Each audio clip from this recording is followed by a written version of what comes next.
सोनवळकर सरांना विनंती आहे की आपण कृपया डॉक्टर प्रशांत देशमुख सर आणि की आपण स्वामी रामानंद तीर्थ आणि प्राचार्य भक्ती सबली अर्पण करून या कार्यक्रमाचा प्रारंभ योगेश्वरी शिक्षण संस्थांतही ध्वनिफितीद्वारे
कार्यक्रमाचे अध्यक्ष माननीय चंद्रशेखर बर्दापूरकर सर, आमच्या विनंतीला मान देऊन उपस्थित असलेले डॉक्टर शिरीष केडगीकर सर, त्याचबरोबर या स्पर्धेसाठी सहकार्य करणारे सर्व हात आज श्रोत सभागृहामध्ये उपस्थित आहेत। मी त्या सर्वांचं संयोजन समितीच्या वतीने विषय सुद्धा ठरलेले आहेत। प्राचार्य भक्ती सबनीस हे पुरोगामी विचारवंत होते आणि त्यांची विचारधारा त्यांच्या पदचिन्हांवरती आपण चाललं पाहिजे। या स्पर्धेचा महाराष्ट्रामध्ये दबदबा निर्माण झाला पाहिजे, यासाठी सातत्याने आमच्या पाठीशी असणारे कार्यक्रमाचे अध्यक्ष माननीय चंद्रशेखर बर्दापूरकर सर यांचं पुष्पगुच्छ देऊन स्वागत करतो।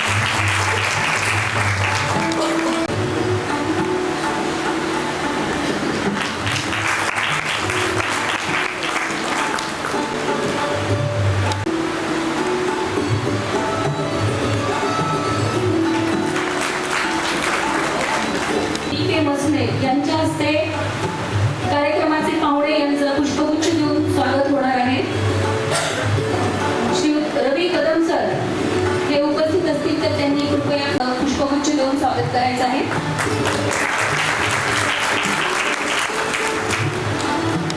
चंद्रशेखर बर्दापूरकर सरांना विनंती करते की आपण संयोजन समितीच्या वतीने डॉक्टर विवेक भोसले यांना सत्कारित आणि सन्मानित करावं। राम स्मारकासाठी सहयोग देणारे आणि संस्थेत सक्रिय सहभाग घेणारे माननीय डॉक्टर विवेक भोसले सर यांचा परिचय प्रास्ताविकांमधून रमेश सोनवळकर सर चौधरी यांचं स्वागत करण्याची विनंती महाविद्यालयाचे उपप्राचार्य श्री जितेंद्र देशपांडे यांना करते। योगेश्वरी शिक्षण संस्था आणि स्वामी रामानंद तीर्थ महाविद्यालयाच्या विविध उपक्रमांमधून चौधरी सरांचा सतत सहभाग असतो। वाचनाचा त्यांचा व्यासंग असून त्यांची विविध पुस्तके आणि विविध राष्ट्रीय परिषदांमधून त्यांचे संशोधनपर आलेख प्रसिद्ध झालेले आहेत। स्पर्धेचं परीक्षण करणाऱ्या प्राध्यापिका डॉक्टर अर्चना चव्हाण वैद्यनाथ महाविद्यालय परळी यांचं स्वागत करण्याची विनंती लेखही लिहित असतात। विद्यार्थी प्रिय शिक्षिका आणि सहकारी प्रिय प्राध्यापिका म्हणून त्या सर्वांना ज्ञात आहे। डॉक्टर अर्चना डॉक्टर आशालता होळकर यांचं स्वागत करण्याची विनंती मी श्रीहरी रामदासी सर यांना करते। तीर्थ महाविद्यालयात भूगोल विषयाच्या अध्यापिका म्हणून कार्यरत होत्या विद्या सर यांचं स्वागत करण्याची विनंती प्राध्यापक डॉक्टर गंगाधर अकलोड सर।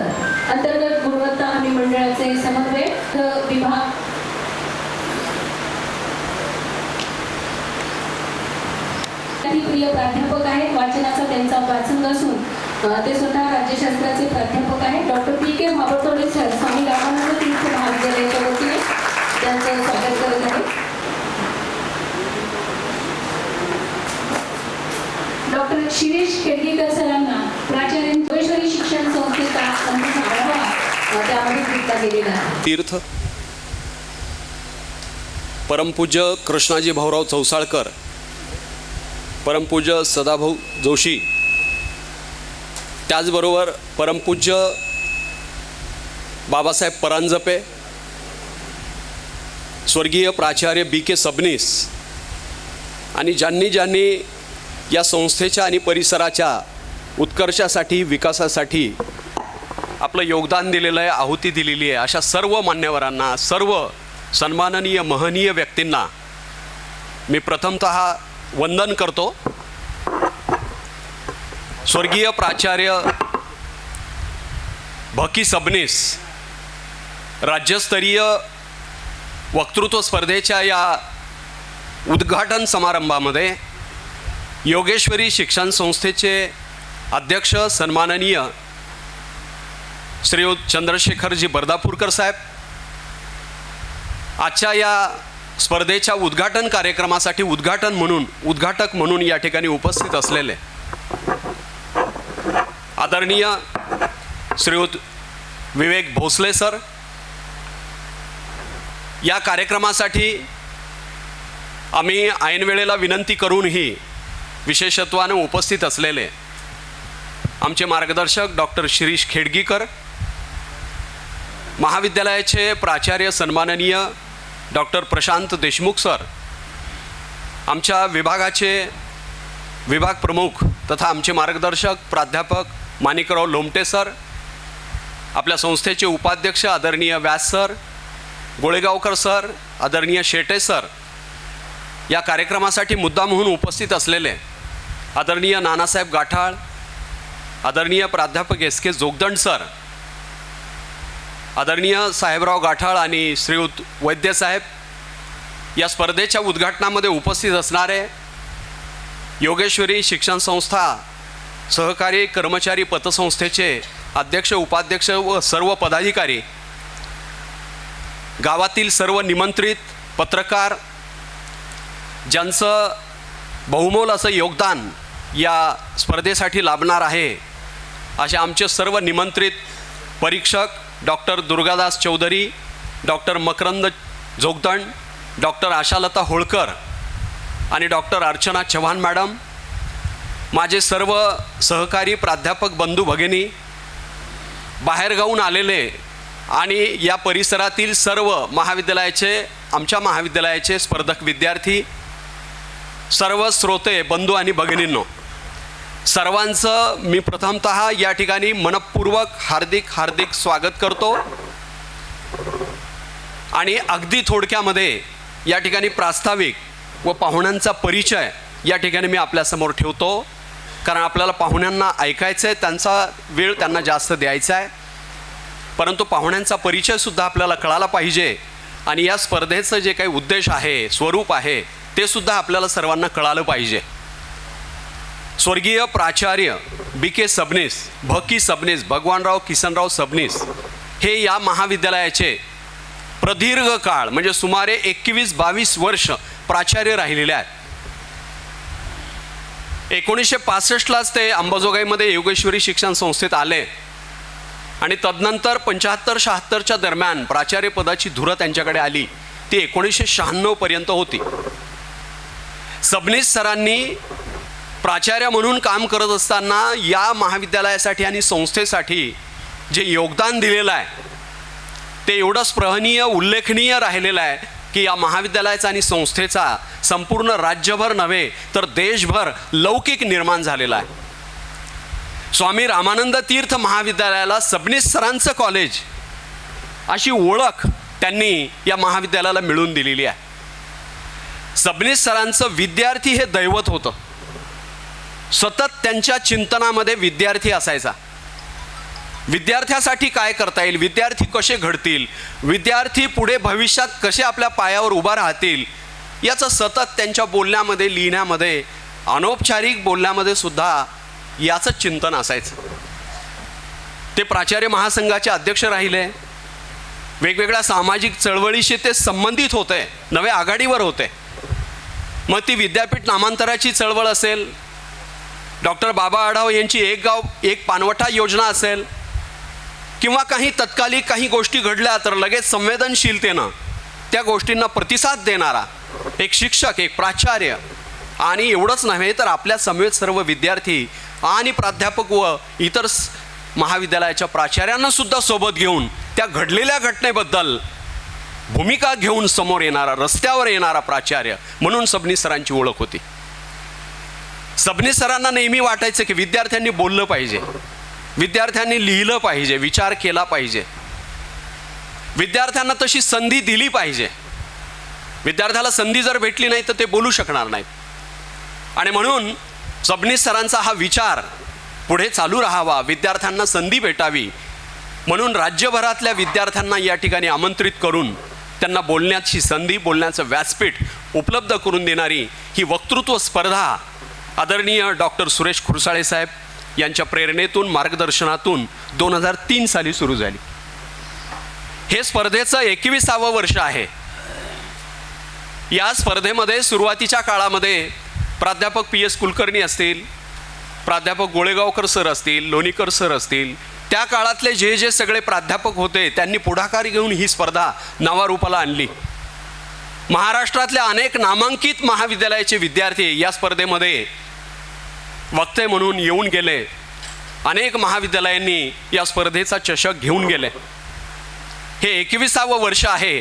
याही वर्षी आपण महाराष्ट्रातल्या सुमारे 700 महाविद्यालयांना प्रत्यक्ष निमंत्रणं पाठवली.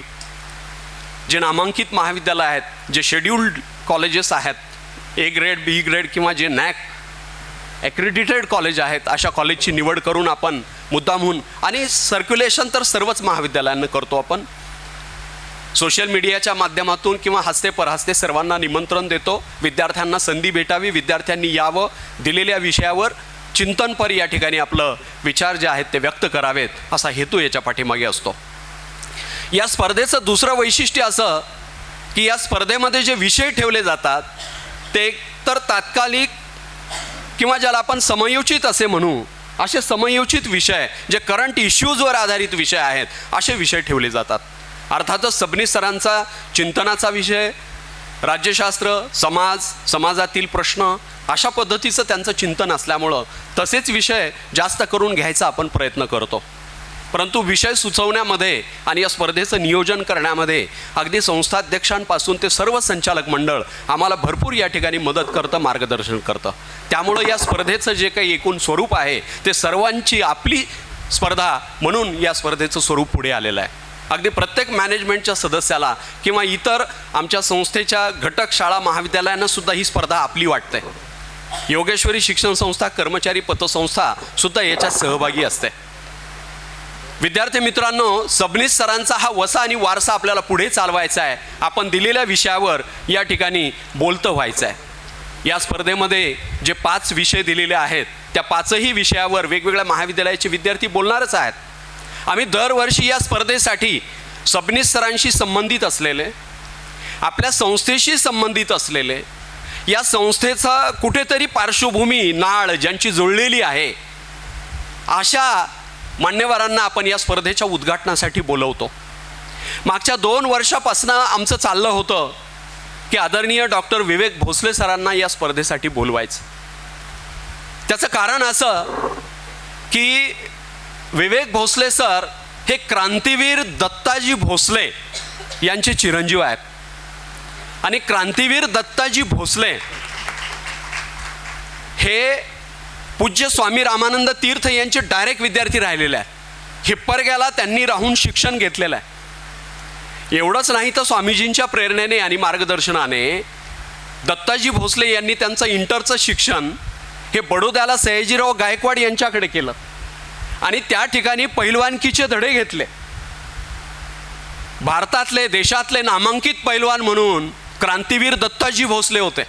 त्यांचं इंग्रजीवर प्रभुत्व होतं आणि ते जे स्वातंत्र्य संग्रामातलं त्यांचं नंतरचं कार्य आहे त्यांनी शिक्षण पूर्ण झाल्यानंतर स्वामीजींच्या नेतृत्वाखाली या हैदराबाद मुक्ती संग्रामामध्ये स्वतःला झोकून दिलं दत्ताजी भोसले यांनी. आणि स्वामीजी व या शिक्षण संस्थांशी त्यांचा संबंध आला. डॉक्टर विवेक भोसले यांचं या संस्थेशी असलेलं हे जे नातं आहे, याच्यासोबतच सबनीस सरांचा विचार, या संस्थेचा विचार, या विचाराशी जुळणारी त्यांची जी वैचारिक बैठक आहे डॉक्टर विवेक भोसले सरांची, ती जास्त आम्हाला अपील झाली की सरांना आपण बोलावलं पाहिजे. आणि म्हणून 2 वर्षापूर्वी आम्ही प्रयत्न केला. सरांचं खूप बिझी शेड्यूल असतं. सर इंटरनॅशनल लेवलच्या एका कॉर्पोरेट कंपनीचे मॅनेजिंग डायरेक्टर म्हणून निवृत्त झालेले आहेत. त्यांचा परिचय जर मी देत बसलो तर तासभरही पुरणार नाही. अतिशय प्रतिकूल परिस्थितीतून सर पुढे आलेले आहे. दत्ताजी भोसले जे क्रांतीवीर होते त्यांचे संस्कार तर विवेक भोसले यांच्यावर झालेलेच आहे. स्वतः त्यांनी इंग्रजी शिकवलेलं आहे विवेकजींना.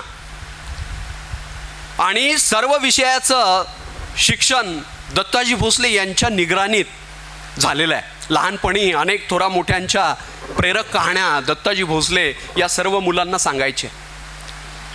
परंतु पुढे दुर्दैवानं जास्त काळ वडिलांचा सहवास विवेकजींना लाभला नाही. वयाच्या 18व्या वर्षी दत्ताजी भोसले म्हणजे विवेक भोसले 18 वर्षाचे असताना त्यांचे वडील दत्ताजी भोसले हे स्वर्गवासी झाले. आणि सर्वात मोठे विवेकजी भोसले, घरामध्ये 8 भावंड, या सर्व भावंडांचा सांभाळ करणं, घर सांभाळणं ही सगळी जबाबदारी जी आहे ती विवेकजी भोसले यांच्यावर येऊन पडली. आई शेती बघत होती, यांना शिक्षण घ्यायचं होतं, आपल्या भावंडांना शिकवायचं होतं. अशा प्रतिकूल परिस्थितीमध्ये 72-73च्या दुष्काळामध्ये दुष्काळी कामं करत करत विवेकजी भोसले यांनी शिक्षण घेतलेलं आहे. त्यांनी आपलं ज्युनियरचं जे शिक्षण आहे ते औरंगाबादच्या शासकीय ज्ञान विज्ञान महाविद्यालयामध्ये पूर्ण केलेलं आहे, 11वी 12वी. आणि नंतर इंजिनिअरिंग जे आहे ते औरंगाबादच्या शासकीय अभियांत्रिकी महाविद्यालयामध्ये त्यांनी पूर्ण केलेलं आहे. मेकॅनिकल इंजिनियर आहेत ते आणि त्या काळातले डोमिनियन फर्स्ट आहेत. डॉक्टर विवेकजी भोसले यांचा जो जीवन प्रवास आहे हा इथे असलेल्या आपल्या सर्वांसाठीच प्रेरक आहे. प्रतिकूलतेवर मात करत जिद्दीने कसं अवकाश गाठता येतं, यशाचं शिखर कसं गाठता येतं, त्याचं जिवंत उदाहरण म्हणजे विवेकजी भोसले आहे. विवेकजी भोसले यांनी आपलं इंजिनिअरिंगचं शिक्षण पूर्ण केल्यानंतर अगदी उमेदवारी म्हणून एक शिकाऊ अभियंता म्हणून त्यांनी बिर्ला समूहामध्ये काम सुरू केलं. मला वाटतं इंडियन मेटल नावाचा तो कंपनी उद्योग होता बिर्ला समूहाचा. आणि तिथे सुरू केल्यानंतर अल्पावधीतच अगदी यशाची एक एक एक एक पायरी चढत चढत उंच शिखर त्यांनी गाठलं आणि बिर्ला समूहाच्या इंडियन मेटलचे ते व्यवस्थापकीय संचालक झाले, अध्यक्ष झाले. बिर्ला समूहाशी त्यांचं अतूट नातं जुळलं. अशोक बिर्ला आणि त्यांचे चिरंजीव 28 वर्ष जवळपास त्या कुटुंबाशी विवेकजी भोसले यांचं जवळचं नातं राहिलेलं आहे. यांचा कामाचा आवाका, यांची हुशारी पाहून बिर्ला समूहाने एक नवीन उद्योग बिर्ला कॅनामेटल सुरू केलेला होता आणि त्याचे पहिले व्यवस्थापकीय संचालक म्हणून डॉक्टर विवेक भोसले यांची त्यांनी निवड केली. आणि बघता बघता बिर्ला कॅनामेटल हे जगाच्या अनेक देशामध्ये विस्तारण्यामध्ये विवेकजी भोसले यांनी प्रचंड योगदान दिलं. त्यांचं हे उद्योग क्षेत्रातलं सगळं काम बघता अमेरिकेतल्या एका कंपनीला असं वाटलं की हा माणूस उद्योग क्षेत्रामध्ये झपाट्याने प्रगती करतोय, का म्हणून आपल्या कंपनीत यांना संधी देऊ नये. आणि म्हणून अमेरिकेची एक कंपनी एशिया पॅसिफिक कॅनामेटल त्यांच्या एशिया पॅसिफिक भूभागासाठी खंडासाठी त्यांनी जी कंपनी सुरू केलेली होती त्याचं प्रमुख पद विवेकजी भोसले यांना दिलं. एशिया पॅसिफिक कॅनामेटल ही जगातली एक नामांकित कंपनी, 2 खंडाचा कारभार. त्या कंपनीचे मॅनेजिंग डायरेक्टर विवेकजी भोसले झाले आणि संपूर्ण देशभरामध्ये कौतुकाचा वर्षाव सुरू झाला. तत्कालीन विलासराव देशमुख यांनी औरंगाबादला विवेकजी भोसले यांचा भव्य सत्कार केला. अनेक नामवंत मंडळी त्यावेळी सत्काराच्या प्रसंगी होती. 2003ला मला वाटतं सरांना एशिया पॅसिफिक कॅनामेटलचं मॅनेजिंग डायरेक्टर पद मिळालं आणि त्याही कंपनीला अगदी अल्पावधीत सरांनी नावलौकिक मिळवून दिला. 2003 ते 2015 या काळामध्ये त्या कंपनीचा विस्तार प्रचंड प्रमाणात करत केवळ आपली प्रगती केली नाही, त्यांनी मराठवाड्यातल्या ग्रामीण भागातल्या विद्यार्थ्यांना या उद्योग क्षेत्रात यायला उद्युक्त केलं, त्यांना उमेदवारी द्यायला सुरुवात केली, त्यांना कंपनीमध्ये सामावून घेतलं, त्यांच्यामध्ये उद्योजकता कौशल्य विकसित होण्यासाठी प्रयत्न केले आणि आज मराठवाड्यातल्या ग्रामीण भागातले असे कित्येक तरुण, हजारो तरुण सरांच्या मार्गदर्शनाखाली उद्योजकतात अशीच भरारी घेत आहेत आणि करोडोचे टर्नओव्हर करत आहेत. म्हणजे केवळ हे उभा राहिले नाहीत, तर यांनी अनेक उद्योजक उभा केलेले आहेत. विद्यार्थ्यांचा व्यक्तिमत्व विकास, उद्योजकता कौशल्याचा विकास करणं याचं सतत चिंतन वेगवेगळ्या वर्तमानपत्रांमधून सर अभिव्यक्त करत असतात. वेगवेगळ्या ठिकाणी भाषणं देताना विद्यार्थ्यांना उद्योजकतेची कौशल्य कशी रुजतील याचा सतत त्यांचा प्रयत्न राहिलेला असतो. या सगळ्या धडपडीमध्ये आमची जी ओळख सरांची झाली ज्यावेळेस आपल्या स्मृतिस्थळाचं काम चालू होतं आणि डॉक्टर सुरेश खुरसाळे साहेब सतत या गोष्टीमध्ये सतत आमच्याशी संवाद साधताना हे पाहिलं का, यांना भेटलात का, यांच्याकडनं माहिती आणली का, तर विवेक भोसले सरांचं नाव ज्यावेळेस त्यांनी सांगितलं आणि संपर्क करायला सांगितला त्यावेळेस आमची ओळख झाली त्यांची आणि त्यांच्या कामाचा आवाका, त्यांचा विस्तार लक्षात आला आणि म्हणूनच 2-3 वर्षापासून आपण प्रयत्न करतोय की त्यांनी इथे यावं आणि आपल्या या स्पर्धेचं उद्घाटन करावं. तो योग आज आलेला आहे. मागच्या दोन्ही वेळेला सर फॉरेनला होते आणि या ठिकाणी त्यांचं भाषण आपल्याला ऐकायला मिळणार आहे. दुसरे जे पाहुणे ऐन वेळेला आपण ज्यांना निमंत्रित केलेलं आहे, डॉक्टर शिरीष खेडगीकर यांचा परिचय मी तुम्हाला वेगळा द्यायची गरज नाही, परंतु या स्पर्धेमध्ये या संस्थेच्या वेगवेगळ्या ॲक्टिव्हिटीजमध्ये एवढी त्यांची नाळ जुळलेली आहे की राहतात औरंगाबादला पण सगळं लक्ष अगदी इथल्या सगळ्या ॲक्टिव्हिटीजवर त्यांचं तेवढंच आस्थेनं एक असतं आणि प्रत्येक गोष्ट इनपुट ते देत चालतात. काल एका कार्यक्रमात सुंदर असं व्याख्यान त्यांनी दिलं महात्मा गांधीजींच्या विचार कार्यावर डॉक्टर शिरीष खेडगीकर यांनी आणि आपल्याही कार्यक्रमासाठी तत्काळ त्यांनी मान्य केलं की या ठिकाणी मी येतो, जरूर येतो आणि ते आलेले आहेत. या दोन्ही मान्यवरांचं आपल्या सर्वांच्या वतीनं, महाविद्यालयाच्या आणि संस्थेच्या वतीनं या ठिकाणी मी हार्दिक त्यांचं स्वागत करतो. स्पर्धेचे नियम, स्पर्धेचं स्वरूप जे आहे ते या उद्घाटन कार्यक्रमाच्या नंतर लगेच मी सर्वांना या ठिकाणी संबोधित करेल. सर्व स्पर्धकांनी त्या नियमाचं पालन करून या स्पर्धेमध्ये सहभाग घ्यायचा आहे. सर्व गोष्टी तुम्हाला सांगितल्या जातील. आपण पाहुण्यांचं या ठिकाणी मार्गदर्शन ऐकूयात. परत एकदा मी सर्वांचं या ठिकाणी मनःपूर्वक स्वागत करून हे प्रास्ताविक या ठिकाणी थांबवतो. धन्यवाद. धन्यवाद. चारवंत होते. आंतरजातीय विवाह, दलित चळवळी, विद्यार्थी चळवळी, नामांतर चळवळ तसेच एक गाव एक पाणवठा ही चळवळ या चळवळींमध्ये ते अग्रणी कार्यकर्ते होते. उत्तम शिक्षक, वक्ता, कर्तव्यदक्ष मुलगा, पती, पिता, बंधू, समाजबंधू अशी त्यांची ख्याती होती. योगेश्वरी शिक्षण संस्थेचे महात्मा फुले वसतिगृह उभारण्यामध्येही सरांनी योगदान दिलेलं होतं. तसेच आजचं सहयोग करणारी संस्था योगेश्वरी कर्मचारी पतसंस्था यांच्या उभारणीमध्ये सुद्धा सरांनी योगदान दिलेलं होतं. शब्द हा सरांचा लेखसंग्रह शेतकरी, महागाई या विषयांसोबतच समकालीन विषयांवरती लेख असणारा अंबेजोगाईमध्ये प्रसिद्ध झालेला आहे. सातत्याने समकालीन विषयांवरती युवकांनी भाष्य केलं पाहिजे असा सरांना आनंद वाटतो की आजच्या या 21व्या स्पर्धेला सुद्धा त्यांचे कुटुंबीय श्रीयुत संजय सबनीस आणि त्यांच्या दोन्ही भगिनी डॉक्टर यांनी आम्हाला हार्दिक शुभेच्छा पाठवून आमच्या या उपक्रमाचं कौतुक करून आम्हाला प्रोत्साहन दिलेलं आहे. असेच अनेक संदेश इलेक्ट्रॉनिक मीडियावरती संयोजक रमेश सोनवळकर सरांना प्राप्त झालेले आहेत. आमच्या महाविद्यालयाच्या प्राचार्यांनाही प्राप्त झालेले आहेत. या प्रसंगी स्वागतपर मनोगत व्यक्त करतील स्वामी रामानंद तीर्थ महाविद्यालयाचे प्राचार्य डॉक्टर प्रशांतजी देशमुख सर. संचलित स्वामी रामानंद तीर्थ महाविद्यालय द्वारा आयोजित राज्यशास्त्र विभाग आणि योगेश्वरी शिक्षण संस्था कर्मचारी पतसंस्था यांच्या संयुक्त विद्यमानाने आयोजित आजची ही बहकी सबनीस वक्तृत्व स्पर्धा, या वक्तृत्व स्पर्धेच्या कार्यक्रमाचे अध्यक्ष माननीय संस्थेचे अध्यक्ष बर्दापूरकर सर,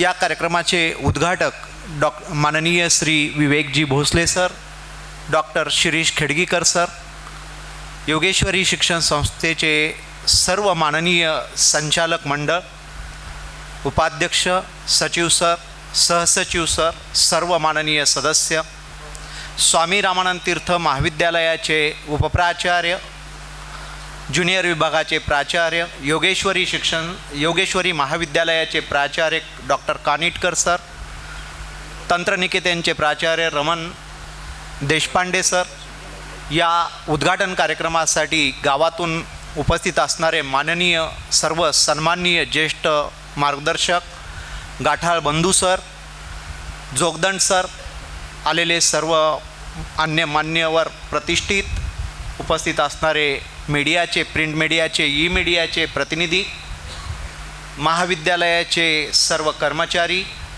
ऐकण्यासाठी आलेले श्रोते, विद्यार्थी, स्पर्धेसाठी महाराष्ट्रातून आलेले सर्व सहभागी संघ आणि उपस्थित असणारे सभागृहातील सर्व श्रोताजन यांचं स्वामी रामानंद तीर्थ महाविद्यालयाच्या वतीनं मी मनपूर्वक हार्दिक स्वागत करतो. मी वक्त्यांना माहीत होण्यासाठी किंवा प्रमुख अतिथींना माहीत होण्यासाठी 2 घटक या ठिकाणी स्पष्ट करतो. ही राष्ट्रीय शिक्षण विचार देणारी शिक्षण संस्था. इथे केवळ अभ्यासक्रमाबरोबरच नव्हे तर सर्वांगीण विद्यार्थी इथून घडावा हा या संस्थेचा मूळ उद्देश आहे. या सबनीस वक्तृत्व स्पर्धेच्या आयोजनाचाही मूळ उद्देश असा आहे की या संस्थेनं देश पातळीवरचे नामांकित असे वक्ते दिले. त्यातले फक्त 2 नाव आपणाशी फक्त या ठिकाणी स्पष्ट करतो. एक प्रमोद महाजन असतील, गोपीनाथ मुंडेसारखे वक्ते या शिक्षण संस्थेच्या व्यासपीठावरून घडले आणि म्हणून या वक्तृत्व स्पर्धेच्या आयोजनाच्या मागची भूमिका अशी की देश पातळीवर घडला जाणारा भविष्यातला नामांकित वक्ता या स्पर्धेमध्ये सहभागी व्हावा, या स्पर्धेमध्ये तो विजेता व्हावा आणि या सबनीस स्पर्धेचं, वक्तृत्व स्पर्धेचं आणि स्वामी रामानंद तीर्थ महाविद्यालयाच्या वतीनं आयोजित करण्याचा जो उद्देश आहे तो उद्देश महाराष्ट्रभर आणि देश पातळीवर पोहोचावा ही यामागची भूमिका आहे. सबनीस सरांच्याबद्दल सांगण्याची फार आवश्यकता नाही. ही जी बहुतांशी इथली सांस्कृतिक जडणघडण आहे, या सांस्कृतिक जडणघडणीमध्ये संस्थेच्या पाठीशी सबनीस सरांनी खूप मोठी विचारधारा उभा केली. कर्मचाऱ्यांसाठी पतसंस्था उभा केली. आज जी पतसंस्था महाराष्ट्रातील एक नामांकित पतसंस्था म्हणून ओळखली जाते. या पतसंस्थेच्याच आश्रयदात्याने आणि समाजातल्या आणि आजी माजी कर्मचाऱ्यांच्या सहयोगातूनच या सबनीस वक्तृत्व स्पर्धेचं आयोजन केलं जातं आणि म्हणून मी महाविद्यालयाच्या वतीनं आणि संस्थेच्या वतीनं आजी माजी आश्रयदाते तसेच पतसंस्था यांचेही मनपूर्वक या ठिकाणी आभार मानतो. सगळ्यात महत्त्वाचा एक घटक की ही जी सबनीस वक्तृत्व स्पर्धा आहे ती महाराष्ट्रातील एक नामांकित वक्तृत्व स्पर्धा म्हणून ओळखली जाते. महाराष्ट्रातल्या नामांकित वक्तृत्व स्पर्धेमध्ये एक बार्शीची पाणिनी वक्तृत्व स्पर्धा, औरंगाबादची एक वक्तृत्व स्पर्धा, जालन्याची एक वक्तृत्व स्पर्धा आणि पुण्यामधल्या 2-3 वक्तृत्व स्पर्धा ज्या आहेत त्या वक्तृत्व स्पर्धेमध्ये सबनीस वक्तृत्व स्पर्धेचं नाव आवर्जून घेतलं जातं. आणि म्हणून इथं येणारा जो संघ आहे, सहभागी व्यक्ती आहे, ही स्पर्धा केव्हा होते यावर लक्ष ठेवून असतो. नेमका घटक असा घडला आहे की महाराष्ट्रातल्या 2-3 विद्यापीठामध्ये नेमकं युवक महोत्सव याच कालखंडामध्ये सुरू झाला. आपण नियोजन केलं तेव्हा तारखा निश्चित नव्हत्या, परंतु त्यांच्या तारखा निश्चित झाल्या आणि म्हणून काही जे संघ इच्छुक होते ते संघ म्हणत होते की ही तारीख पुन्हा पोस्टपोन करता येईल का, परंतु तो गैरसोयीचा भाग असल्यामुळे आपण ती तारीख 13 ठेवली. सबनीस सरांनी जी विचारधारा या ठिकाणी मांडली त्या विचारधारेचे तत्त्व प्रास्ताविकामध्ये सोनवळकर सरांनी मांडलेलं आहे. मी आलेल्या सर्व श्रोत्यांचं, आलेल्या संघांचं मनपूर्वक महाविद्यालयाच्या वतीनं या ठिकाणी स्वागत करतो. संस्थेच्या सर्व संचालक मंडळाचंही स्वामी रामानंद तीर्थ विभागाच्या वतीनं स्वागत करतो आणि सर्व सहभागी संघांना महाविद्यालयाच्या वतीनं मनपूर्वक शुभेच्छा देतो. ही स्पर्धा निखळ आणि तटस्थ पद्धतीनं होईल. यूट्यूब आणि फेसबुकवर हे लाईव्ह असेल, कुठलीही पार्सलिटी याच्यात असणार नाही. आपणही या स्पर्धेचा एक निखळ आनंद घ्या आणि विजेते म्हणून जात असताना एक गौरवानं या ठिकाणी सगळीकडं सांगत चला की ही वक्तृत्व स्पर्धा एक तटस्थ निपक्षपाती पद्धतीनं लाईव्ह कशी होते, कशी असते याचं एक उत्तम उदाहरण हे आहे. आणि म्हणून पुनश्च एकदा आपणाला सर्वांना मनपूर्वक शुभेच्छा देतो आणि थांबतो. धन्यवाद. धन्यवाद सर. उद्घाटन समारंभ हे दोघेही मंडळी आपली समिधा टाकत असतात. तसेच उत्तम वक्ते म्हणून आज आपल्यात विशेष उपस्थित असलेले डॉक्टर शिरीष खेडगीकर यांना विनंती करते की आपण शुभेच्छापर आम्हाला मार्गदर्शन करावं. धन्यवाद संपदाताई. इथे आज ही वक्तृत्व स्पर्धा ज्या महाविद्यालयात होत आहे, या महाविद्यालयाच्या योगेश्वरी शिक्षण संस्थेचे संस्थापक स्वामी रामानंद तीर्थ आणि ज्यांच्या स्मरणार्थ ही स्पर्धा होते आहे ते प्राचार्य भकी सबनीस सर यांच्या स्मृतीस मी विनम्र अभिवादन करतो.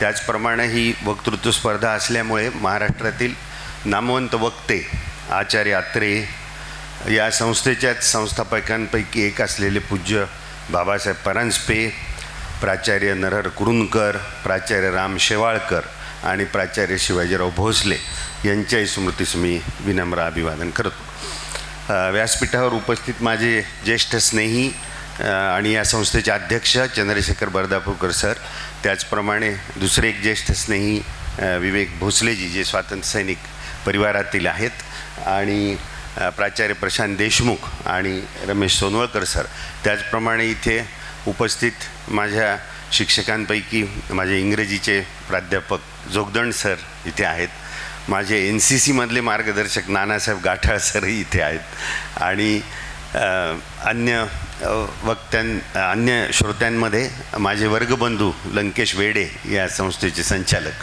ते पण इथे आहेत, साहेबराव गाठाळ सर इथे आहेत, व्यास गुरुजी आहेत. सर्वांना नमस्कार. सर्व स्पर्धक आणि स्पर्धक संघाबरोबर आलेले लोक, परीक्षक सर्वांनाही सर्वांचं मी इथं स्वागत करतो. आज या स्पर्धेचं उद्घाटन करताना एकच छोटी सबनीस सरांची आठवण सांगतो की मध्यंतरी मी अमेरिकेला जाण्यासाठी दिल्ली विमानतळावर होतो. तर माझं आधार कार्डावरचं नाव खेडगीकर, पत्ता अंबाजोगाईचा पाहून तिथे एक सेंट्रल रिझर्व्ह पोलीस फोर्सचा एक अधिकारी होता. तर तो मला म्हणे, तुम्ही अंबाजोगाईचे का? मी म्हणलं हो. हाऊसिंग सोसायटीतला का? मी म्हणलं हो. तो म्हणला मी मोंड्यातला आहे. नाव काय? सर्वदे. आणि मग त्याने मला सांगितलं की आज तो जे सेंट्रल रिझर्व्ह पोलीस फोर्समध्ये आहे ते त्यावेळी सबनीस सरांनी त्याला सांगितलं होतं की तू NCCमध्ये जा, म्हणजे NCCमध्ये जर तू गेलास तर पुढच्या कोणत्याही सिलेक्शनसाठी तुला वेटेज मिळेल आणि लवकर तुला नोकरी लागेल. आणि त्याप्रमाणे तो सेंट्रल रिझर्व्ह पोलीस फोर्समध्ये कार्यरत आहे. तर ही एकच गोष्ट आत्ता सरांचा सगळ्यांनी परिचय करून दिला. हे एक उदाहरण मला मूर्तिमंत तिथं पाहायला मिळालं दिल्ली विमानतळावर. यानंतर मी साधारण 78-79 साली जेव्हा इथे शिकायला होतो त्यावेळी सबनीस सर ह्याच परिसरात असायचे.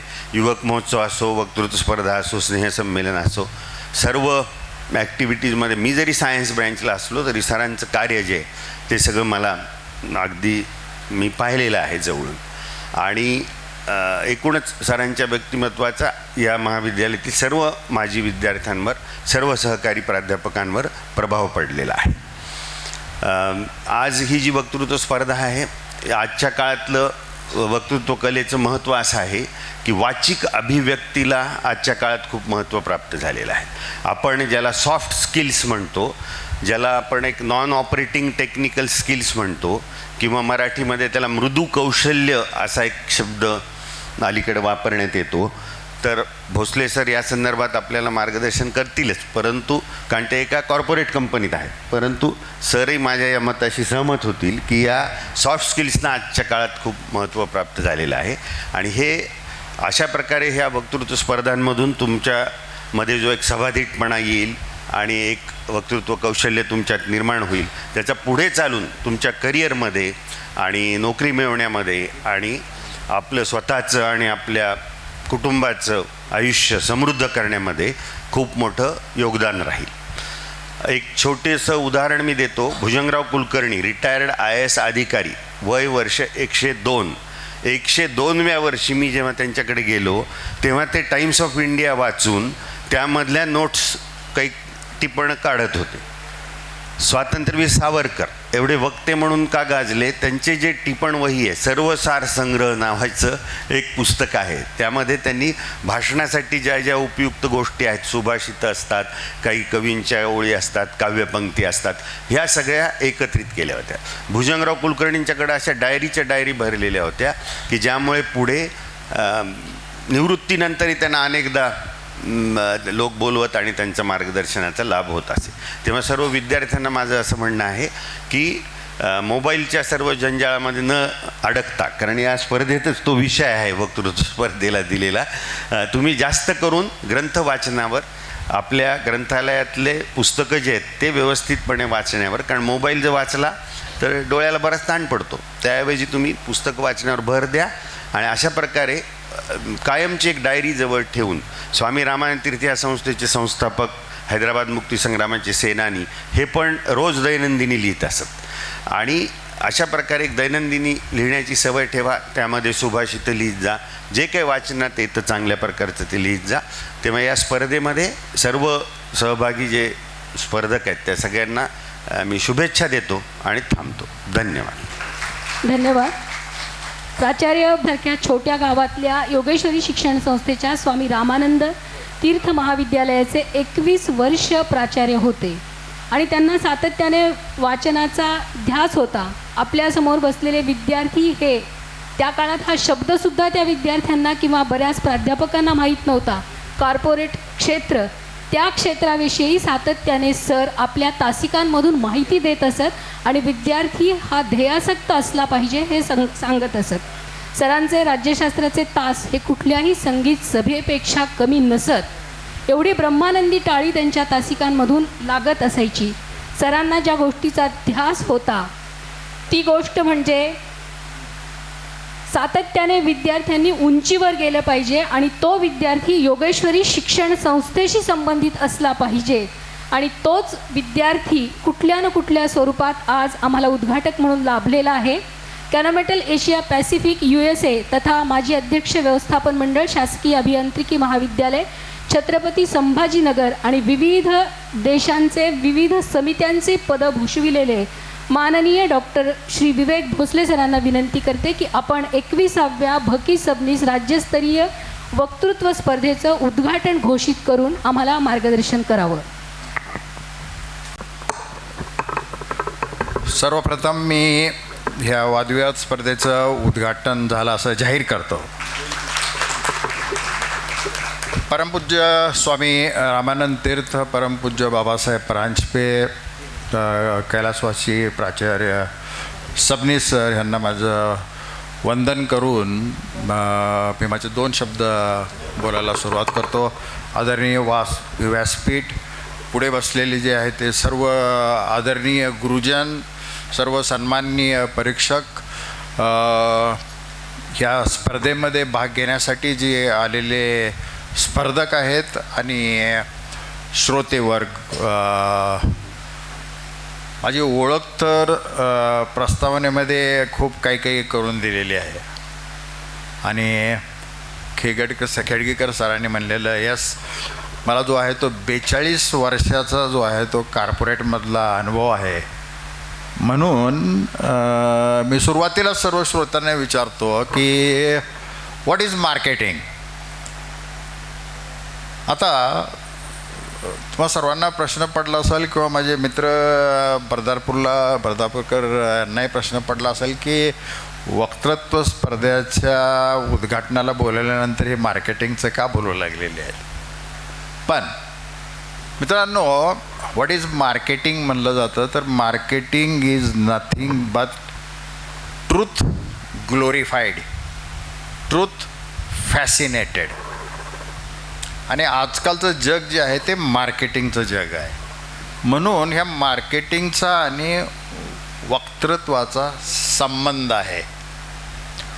वक्तृत्वामध्ये व्हॉट टू से, काय बोलायचं किंवा सब्जेक्ट कंटेंट हा जेवढा महत्त्वाचा आहे त्याच्यापेक्षा जास्त जो आहे तो हाऊ टू से, म्हणजे तो कंटेंट, तो त्याचा गाभार्थ प्रेक्षकापुढे किंवा आपल्या सहकार्यापुढे कसा पोहोचवायचा, जी डायलॉग डिलिव्हरी करायची, ह्या सर्वांना महत्त्व आहे. म्हणून ह्याला आपण वक्तृत्व स्पर्धा म्हणतो, एलोक्युशन कॉम्पिटिशन म्हणतो, वादविवाद स्पर्धा म्हणत नाही.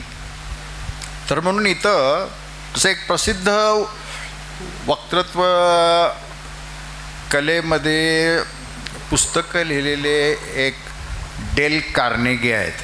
आम्ही कॉर्पोरेटमध्ये गेल्यानंतर डेल कार्नेगीचे पुस्तक वाचत होतो. डेल कार्नेगी नेहमी सांगायचे की तुमच्या यशामध्ये फक्त 15% हे तुमचं प्रोफेशनल नॉलेज आहे. टेक्निकल नॉलेज, प्रोडक्ट नॉलेज, तुमचं जे काही डोमेन नॉलेज जे आहे ते फक्त 15% आहे.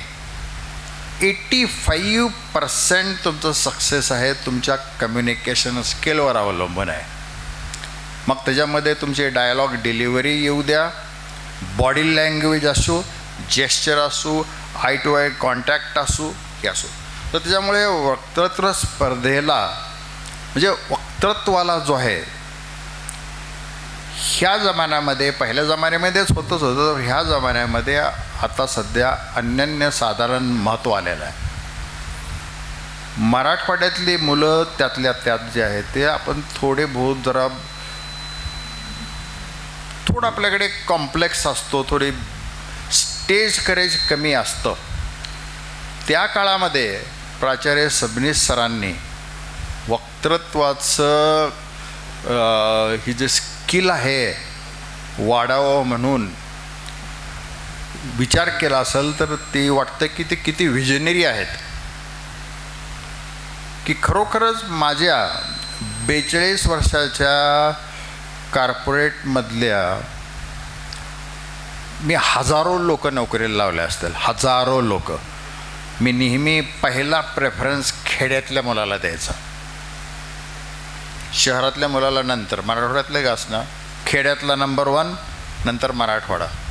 क्वालिटीमध्ये कॉम्प्रोमाइज करून तिथं जमत नाही, कारण की क्वालिटीमध्ये मी कॉम्प्रोमाइज करून जर शिफारसीवाले आणि ओळखी पळखीचे जर घेतलं तर माझी स्वतःचीच नोकरी जायची. त्याच्यामुळं त्याच्यामध्ये कॉम्प्रोमाइज नाही, पण प्रेफरन्स देताना द्यायचं. तर त्यावेळेस जे आहे तो आमचं जी एक स्टँडर्ड इंटरव्ह्यूइंग टेक्निक जी असते, जी आम्ही आमच्या हायरिंग मॅनेजर्सला जी शिकवत होतो, त्या टेक्निकमध्ये तुम्हाला सांगतो फक्त 10%.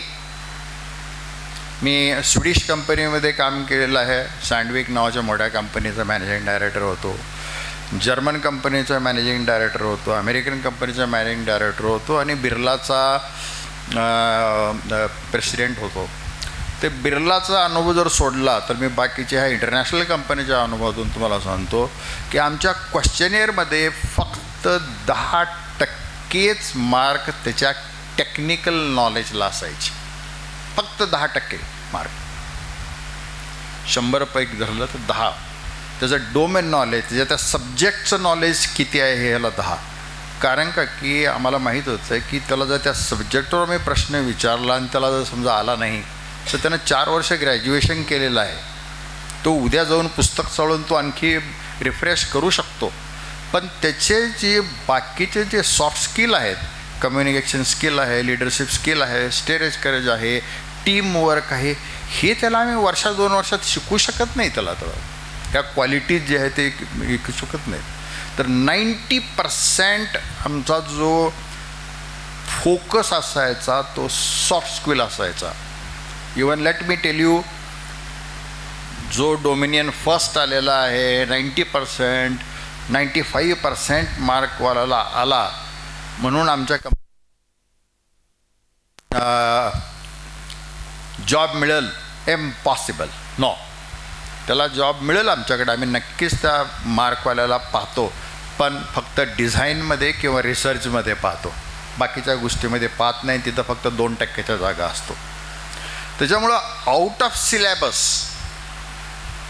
ह्याला जितकं महत्त्व आहे तो आजकालच्या काळामध्ये प्रचंड महत्त्व आहे.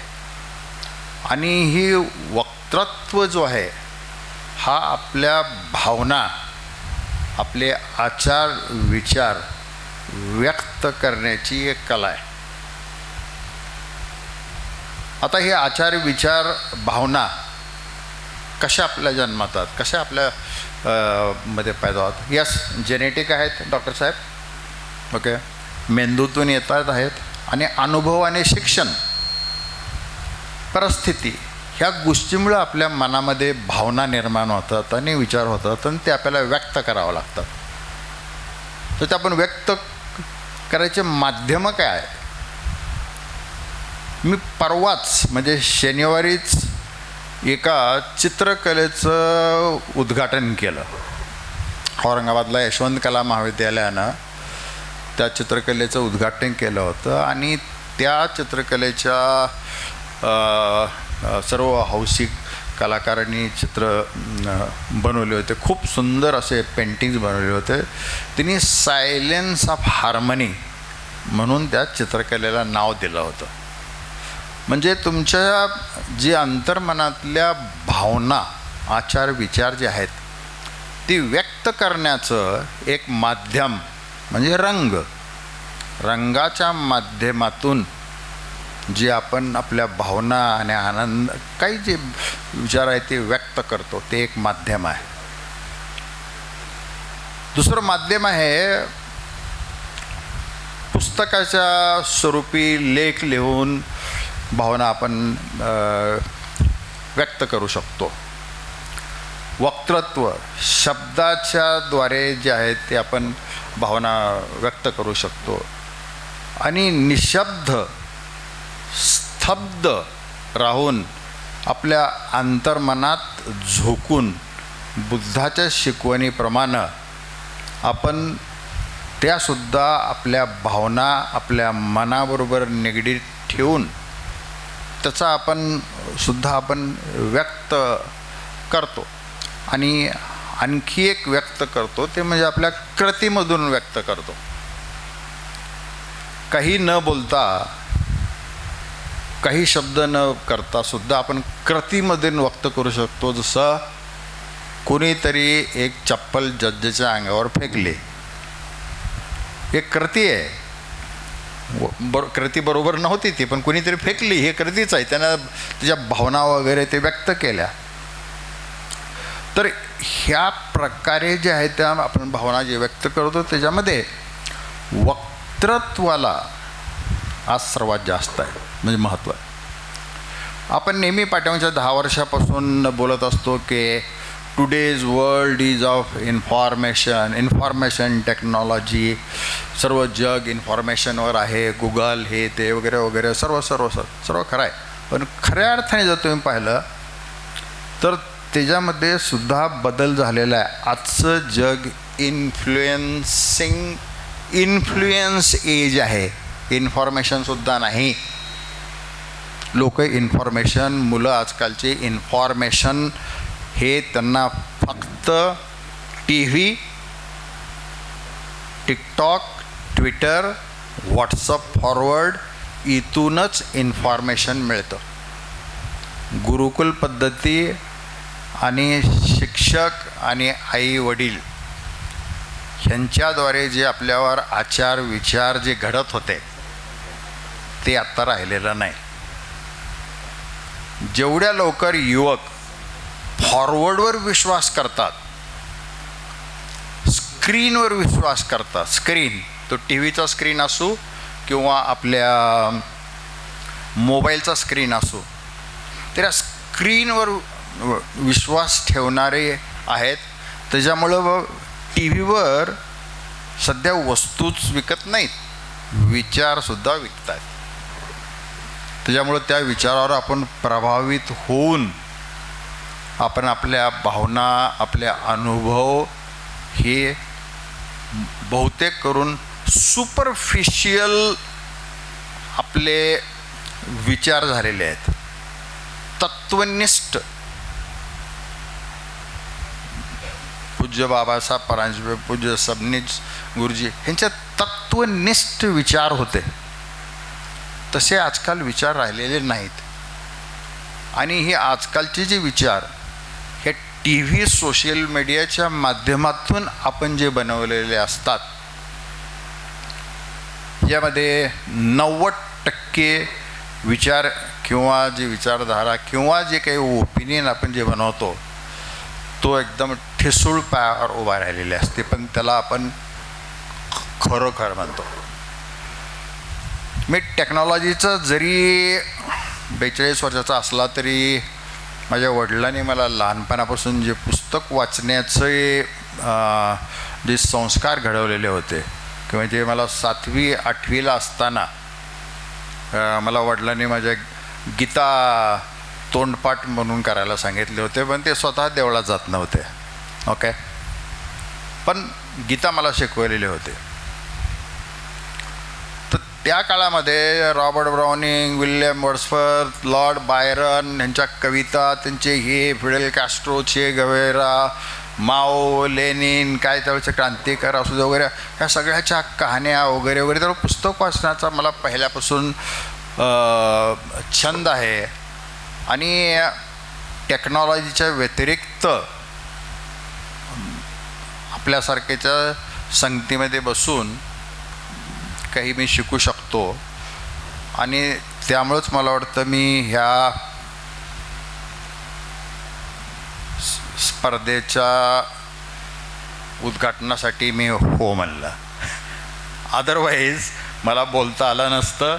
आणि पाठीमागच्या 3-4 वर्षामध्ये मराठी बोलण्याची चांगली सवय झालेली आहे. तसं मी मराठी मीडियमचंच आहे, पण 42-45 वर्ष त्यातले 10-15 वर्ष परिषद राहिल्यामुळं 45 वर्ष मराठीचा संबंध नव्हता, फक्त इंग्रजीच बोलत होतो.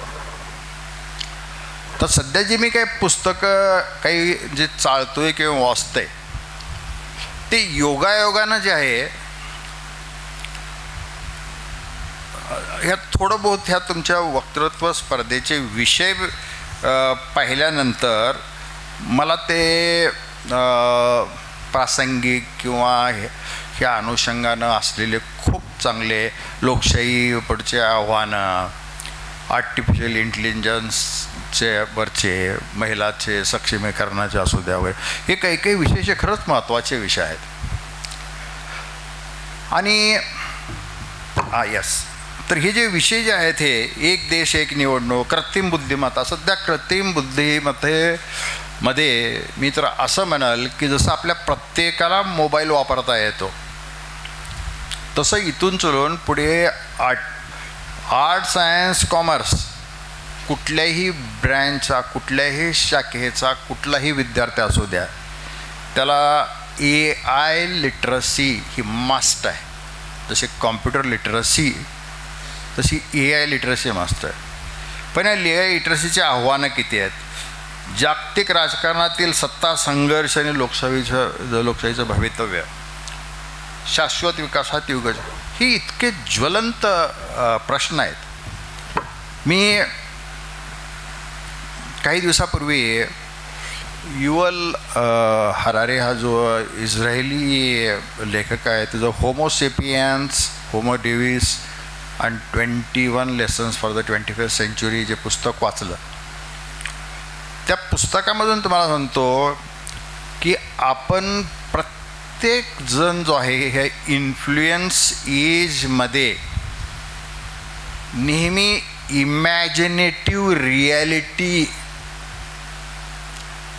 स्वरूपात जगत असतो. ओके, त्याचं उदाहरण घेतलं तर कार्ल हॅगन तो म्हणतो की एक्स्ट्रॉर्डनरी जर तुम्हाला क्लेम करायचं झालं तर तुम्हाला एक्स्ट्रॉर्डनरी प्रूफ द्यावा लागतील. तर हरारीनं जसं म्हणल्याप्रमाणे की देव इमॅजिनेटिव्ह रिॲलिटी आहे, ॲथिइस्ट सर्व आपल्याला माहिती आहे की सर्व धर्मामध्ये जैन हा एकमेव धर्म आहे की जो ॲथिइस्ट आहे, जो देव मानत नाही. हिंदू धर्म प्लुरॅलिस्टिक आहे, आपण खूप देव मानतो. आणि अब्राह्मिकन रिलिजन्स जे आहे ते एकच देव, मोनोथिइस्ट रिलिजन आहेत. आणि बुद्ध जो आहे तो ॲग्नॉस्टिक रिलिजन आहेत. आता हे सर्व ही जे वेगवेगळे धर्म उचलत आलेलेच आहेत. आणि आपल्या भारतीय संस्कृतीमध्ये आपण द्वैतवाद किंवा ड्युॲलिटीला आपण मान्यता देतो की दोन अपोजिट ट्रुथ जे आहेत म्हणजे गोष्टी आहेत ते सत्य, दोन अपोजिट सत्य एकत्र राहू शकतात.